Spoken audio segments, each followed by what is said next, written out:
राम दोस्तों, राम जी ने सबरी के जूठे बेर खाए। सुनिए, न तो रामचरितमानस न वाल्मीकि रामायण में जूठे बेर का कोई जिक्र है। हाँ, पद्म पुराण में यह कथा आवश्यक है। जो सबरी वर्षों से मतंग मुनि के आश्रम में उनकी सेवा करती थी, क्या वह व्यवहार ज्ञान से शून्य थी? राम दर्शन के बाद उसने योगी की तरह पद्यासन में बैठकर योगाग्नि में भी अपना शरीर भस्म कर ब्रह्मलोक को प्रणाम किया। क्या ऐसी तपस्वी आदित्य में अपने आराध्या को अपने जूठे बेर एक के बाद एक चख कर खिलाएंगी? और उसने राम से सीता आवेशण के लिए यह भी भविष्यवाणी की थी कि आप पंपा सरोवर जाइए, वहां सुग्रीव से मिलने पर वह आपको मदद करेगा।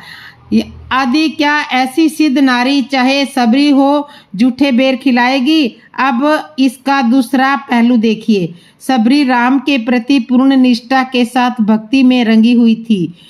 वर्षों से वह राम का इंतजार कर रही थी।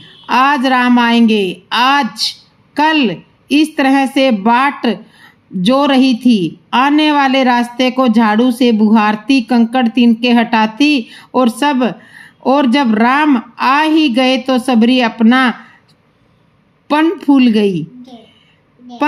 गई। वह तो कब से अंदर बाहर से राम में हो रही थी। राम के दर्शन से वह अपना ज्ञान वैराग्य सब भूल गई।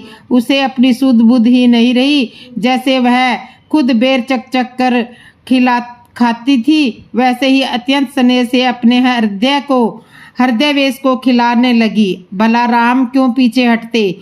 वे यथा मम जो मुझे जिस तरह से भजता है, मैं उसी से ही उसे भजता हूँ। भगवान को तो प्रतिज्ञा ठहरी, राम भी बेर खाने लगे। अब आप भी निर्णय करें, क्या राम जी ने जूठे बेर खाए? हम तो सबरी की नवधा भक्ति को नमन करते हैं। राम जी ने इन्हें वामिनी कहकर संबोधित किया। तदंतर दोनों भाई कदम के बताए गए अनुसार सुग्रीव से मिलने के उद्देश्य से पंपा नामक पुष्करणी के पश्चिम तट पर पहुंचे। उन्होंने वहां सबरी के रमणीय आश्रम को देखा। सबरी सिद्ध तपस्विनी थी। उसने राम लक्ष्मण का अपने आश्रम में पाद्य अर्घ आदि से यथोचित सत्कार और पूजन किया। रामचंद्र ने सबरी से पूछा, हे तपस्विनी, तुम्हारी तपस्या में किसी प्रकार की कोई विघ्न बाधा तो नहीं पड़ती? कोई राक्षस आदि तुम्हें कष्ट तो नहीं देते? राम ने स्नेह युक्त शब्द सुनकर वृद्धा सबरी हाथ जोड़कर बोली, हे प्रभु, मेरे इस आश्रम में आपके पधारने से मेरी संपूर्ण तपस्या सफल हो गई। मेरे गुरुदेव तो उसी दिन बैकुंठवासी हो गए जिस दिन आप चित्रकूट में पधारे थे। अपने अंतिम समय में उन्होंने ही आपके विषय में मुझे बताया था। उन्होंने कहा था कि मेरे आश्रम में आपके अतिथि रूप में आने के पश्चात आपके दर्शन करके मैं श्रेष्ठ एवं अक्षय लोकों में जा पाऊंगी। हे पुरुष सिंह, मैंने आपके लिए पंपा तट पर उत्पन्न होने वाले नाना प्रकार के मीठे और स्वादिष्ट फलों का संचय किया है। कृपया इन्हें ग्रहण करके मुझे कृतार्थ करे। राम के द्वारा सबरी से उनके गुरुजनों के विषय में पूछने पर सबरी ने बताया, हे राम, यह सामने जो संघन वन दिखाई देता है, यह मतंग वन है। मेरे गुरुजनों ने एक बार यहाँ विशाल यज्ञ किया था। यद्यपि इस यज्ञ को हुए अनेक वर्ष हो गए, तथापि अभी तक उस यज्ञ के सुगंधित धुएं से संपूर्ण वातावरण सुगंधित हो रहा है। यज्ञ के पात्र अभी भी यथास्थान रखे हुए हैं। हे प्रभु, मैंने अपने जीवन की सभी धार्मिक मनोकामनाएं पूरी कर ली है। केवल आपके दर्शनों की अभिलाषा शेष थी, वह आज पूरी हो गई। अतः आप मुझे अनुमति दे कि मैं इस नश्वर शरीर का परित्याग करके उसी लोक में चली जाऊं जिस लोक में मेरे गुरु जन गए हैं। सबरी की अदम्य आध्यात्मिक शक्ति को देखकर राम ने कहा, हे परम तपस्विनी, तुम्हारी इच्छा आवश्यक पूरी होगी। मैं प्रार्थना करता हूँ कि परमात्मा तुम्हारी मनोकामना पूरी करे। रामचंद्र जी का आशीर्वाद पाकर सबरी ने समाधि लगाई और अपने प्राण विसर्जित कर दिए। इसके पश्चात सबरी का अंतिम संस्कार करके दोनों भाई पंपा सरोवर पहुँचे। निकट ही पंपा नदी बह रही थी, जिसके तट पर नाना प्रकार के वृक्ष, पुष्पों एवं फलों से शोभायान हो रहे थे।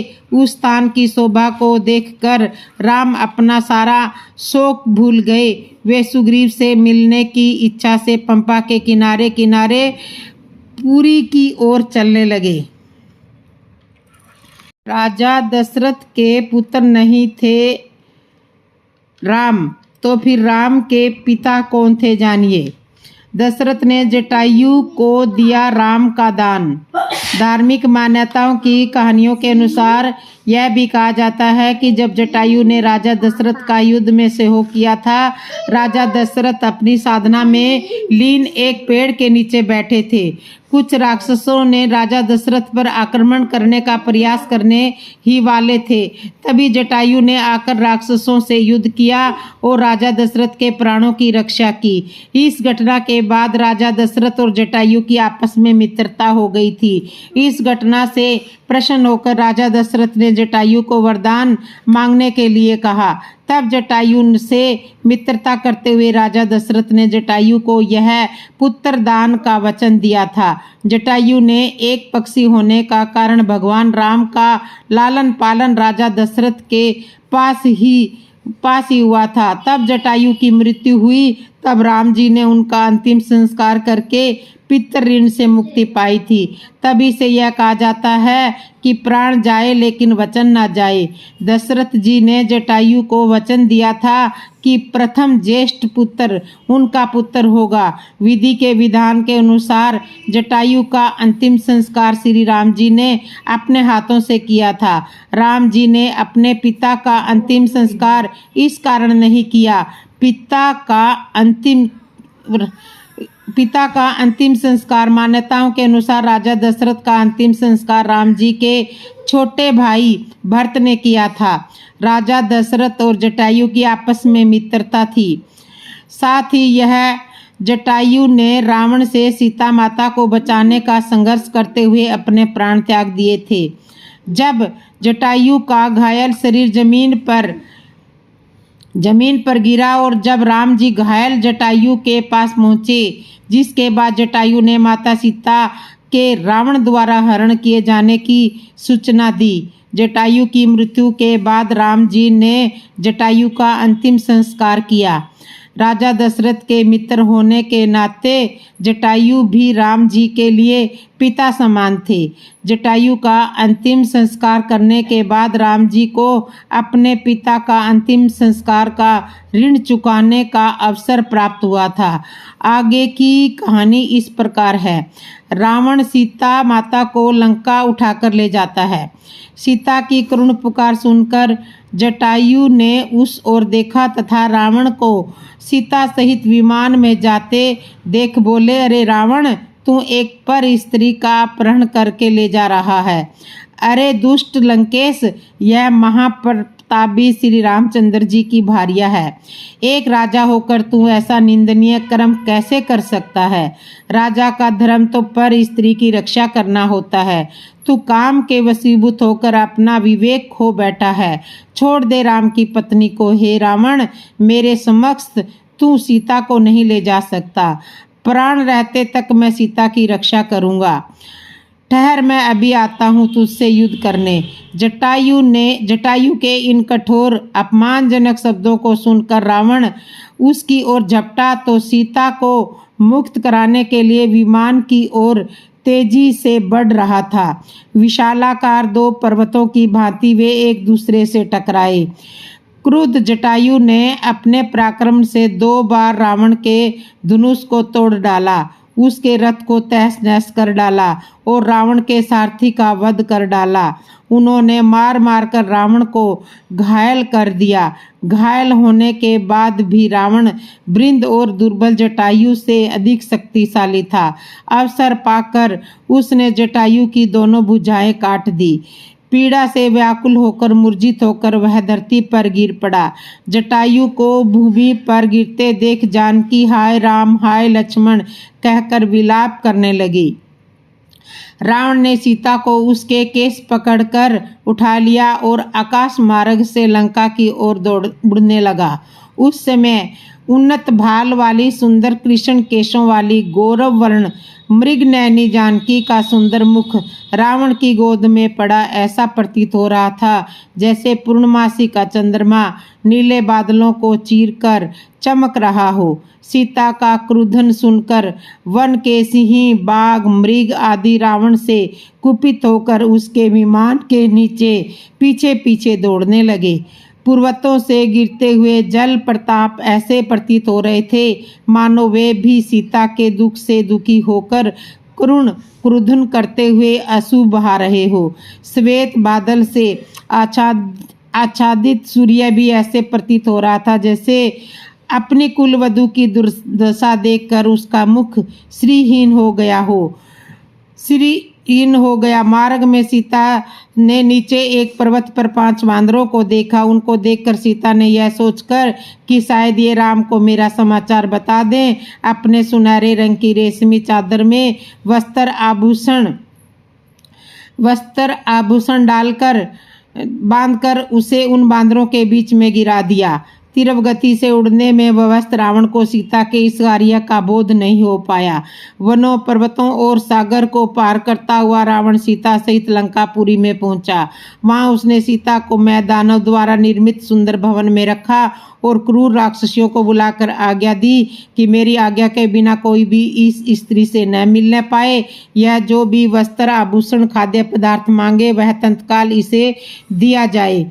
इसे किसी भी प्रकार का कष्ट नहीं होना चाहिए और न ही इसका कोई तिरस्कार करे। अवज्ञा करने वाले को मृत्यु दंड मिलेगा। राम को इस प्रकार दुख से कातुर और शोक तपन देखकर लक्ष्मण ने उन्हें धैर्य बंधाते हुए कहा, भैया आप तो सदा मृद स्वभाव वाले और जितेंद्रिय रहे हैं। शोक के वशीभूत होकर आप अपने स्वभाव का परित्याग मत कीजिए। हे रघुकुल भूषण, कितने ही महान कर्म अनुष्ठान और तपस्या करके हमारे पिता महाराज दशरथ ने आपको प्राप्त किया है। आपसे वियोग हो जाने के कारण ही उन्होंने अपने प्राण त्याग दिए। आप धैर्य धारण करें। संसार में प्रत्येक प्राणी पर विपत्ति आती है, किंतु विपत्तियां हमेशा नहीं रहती। कुछ काल के पश्चात उनका अंत हो जाता है। हमारे गुरु वशिष्ठ जी के 100 पुत्रों का एक ही दिन में गुरु विश्वामित्र ने वध कर दिया था। देवता तक भी परबंध की मार से नहीं बच पाते, फिर देहधारी प्राणी कैसे बच सकते हैं। आप तो उसमें महान विद्वान हैं, मैं भला आपको क्या शिक्षा दे सकता हूँ। आप परिस्थितियों पर विचार करके धैर्य धारण करें। इस जन स्थान में खोजने से कहीं न कहीं हमें जानकी जी आवश्यक मिल जाएगी। लक्ष्मण के सारगर्भित वचन सुनकर राम ने प्रयास पूर्वक धैर्य धारण किया और लक्ष्मण के साथ सीता की खोज करने के लिए खरदूषण के जन स्थान की ओर चले। मार्ग में उन्होंने विशाल पर्वताकार शरीर वाले जटायु को देखा। उसे देखकर उन्होंने लक्ष्मण से कहा, भैया मुझे ऐसा प्रतीत होता है कि इसी जटायु ने सीता को खा डाला है। मैं अभी इसे यमलोक भेजता हूँ। ऐसा कहकर अत्यंत क्रोधित राम ने अपने धनुष पर प्रेतचा चढ़ाई और जटायु को मारने के लिए आगे बढ़े। राम को अपनी ओर आते देखकर जटायु बोला, आयुष्मान, अच्छा हुआ कि तुम आ गए। सीता को लंका का राजा हर कर दक्षिण दिशा की ओर ले गया है और उसी ने मेरे पंखों को काट कर मुझे बुरी तरह से घायल कर दिया है। सीता की पुकार सुनकर मैंने उसकी सहायता के लिए रावण से युद्ध भी किया। ये मेरे द्वारा तोड़े हुए रावण के धनुष उसके बाण है। उधर उसके विमान का टूटा हुआ भाग भी पड़ा है। यह रावण का सारथी भी मरा हुआ पड़ा है, परंतु उस महाबली राक्षस ने मुझे मार मार कर मेरी यह दशा कर दी है। यह वह रावण विश्रवा का पुत्र और कुबेर का बड़ा भाई है। इतना कहकर जटायु का गला भर आया, आंखें पथरा गई और उसके प्राण पखेरु उड़ गए। जटायु के प्राणहीन रक्त रंजित शरीर को देखकर राम अत्यंत दुखी हुए और लक्ष्मण से बोले, भैया मैं कितना अभागा हूँ। राज्य छिन गया, घर से निर्वासित हुआ, पिता का स्वर्गवास हो गया, सीता का अपहरण हुआ और आज पिता के मित्र जटायु का भी मेरे कारण निधन हुआ है। मेरे ही कारण इन्होंने अपने शरीर की बलि चढ़ा दी है। इनकी मृत्यु का मुझे बड़ा दुख है। तुम जाकर लकड़ियाँ इकट्ठी करो। ये मेरे पिता समान है, इसलिए मैं अपने हाथों से इनका दाह संस्कार करूँगा।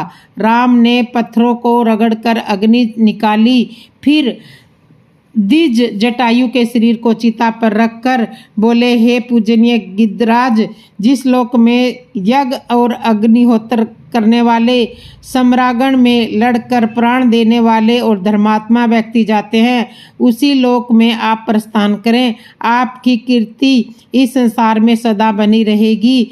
यह कहकर उन्होंने चिता में अग्नि प्रज्वलित कर दी। थोड़ी ही देर में जटायु का नश्वर शरीर पंचभूतों में मिल गया। इसके पश्चात दोनों भाइयों ने गोदावरी नदी के तट पर जाकर दिवंगत जटायु को जलांजलि दी।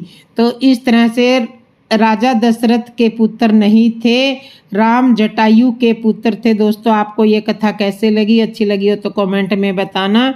जय श्री राम दोस्तों।